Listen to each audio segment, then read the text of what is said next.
बार 3 बार तो 3 बार सीईओ को तो अभी तक सस्पेंड हो जाना चाहिए और जेल हो जाना चाहिए। सर बार बार मैं इनसे मिलने के लिए आ रही हूँ, बेल ऑर्डर के संदर्भ में बात करना चाहती हूँ कि आप क्या करते निकला, केस प्रूव हुआ, जो भी प्रोसेस होता है। 20 नवंबर को जो है इनका वारंट जारी हो गया, गिरफ्तारी वारंट लोअर कोर्ट।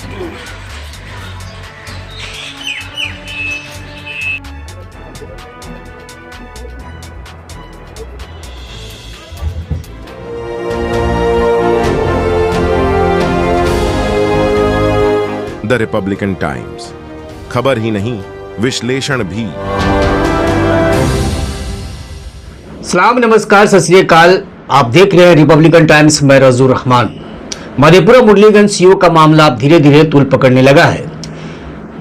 इस मामले की पीड़िता ने कल मधेपुरा स्थित खुर्दा आवास पर राजेश रंजन उर्फ पप्पू यादव के सामने अपनी लाचारी और बेबसी से अवगत कराकर इंसाफ की गुहार लगाई है। मुरलीगंज सीओ की काली करतूत से अवगत होने के बाद पप्पू यादव ने पीड़िता को इंसाफ दिलाने की यकीन दहानी कराते हुए मुरलीगंज सीओ को खबरदार करते हुए कहा है कि पीड़िता को हर कीमत पर इंसाफ मिलना चाहिए।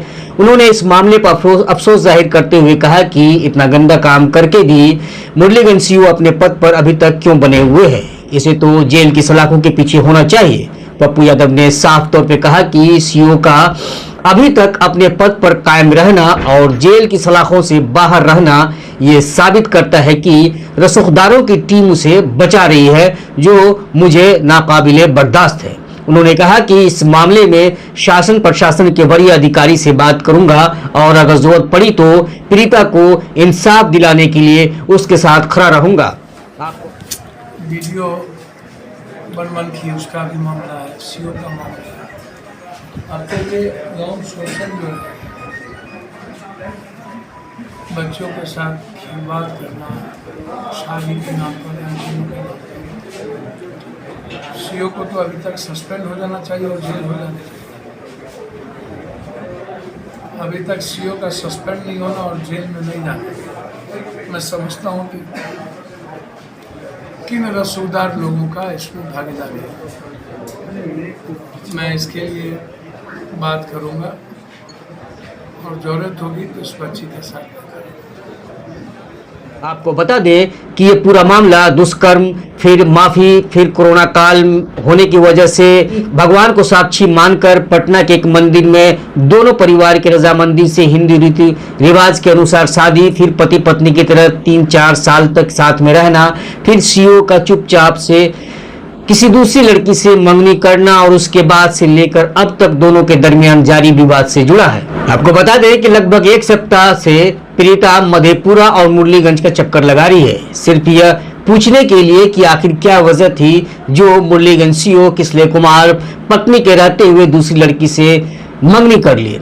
आखिर क्या वजह है कि मुरलीगंज सीओ किसले कुमार अपने सहयोगियों को भेजकर मोटी रकम का लालच देकर पीड़िता से सब कुछ भूल जाने का दबाव बना रहे हैं। नहीं बल्कि पीछा नहीं छोड़ने पर तरह तरह की धमकियां भी दिलवाया जा रहा है। इन सभी सवालों का जवाब जानने के लिए पिछले कई दिनों से पीड़िता मुरलीगंज सीओ के कार्यालय और आवास का चक्कर लगा रही है, लेकिन जवाब देने वाला उसका सामना करने की हिम्मत नहीं जुटा पा रहे हैं। आपको जानकर हैरानी होगी, पीड़िता के मधेपुरा पहुंचते ही मुरलीगंज सीओ किसले कुमार ना तो अपने कार्यालय में पहुंच रहे हैं और ना ही अपने आवास में मिल रहे हैं। यह मैं नहीं बल्कि पीड़िता का कहना है कि उनके पति मुरलीगंज सीओ किसले कुमार कार्यालय और आवास दोनों जगह से गायब है। उनका नंबर भी ब्लॉक कर दिया गया है। दूसरे के नंबर से फोन करने पर भी उनसे संपर्क नहीं हो पा रहा है।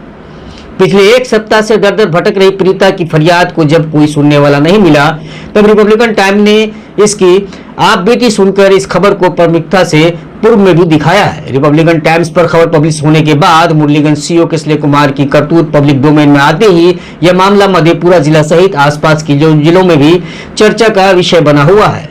अगर आपने इस मामले से जुड़ी पहली खबर को रिपब्लिकन टाइम्स पर नहीं देखा है तो मैं उस खबर का लिंक इस खबर के डिस्क्रिप्शन में डाल दूंगा, वहां से आप उस खबर को देख सकते हैं और इस पूरे मामले की जानकारी से अवगत हो सकते हैं। बहरहाल जानकारी के अनुसार पीड़िता फिलहाल मधेपुरा में ही है और मुरलीगंज सीओ किसले कुमार से मिलने की उनकी कोशिश अभी भी जारी है।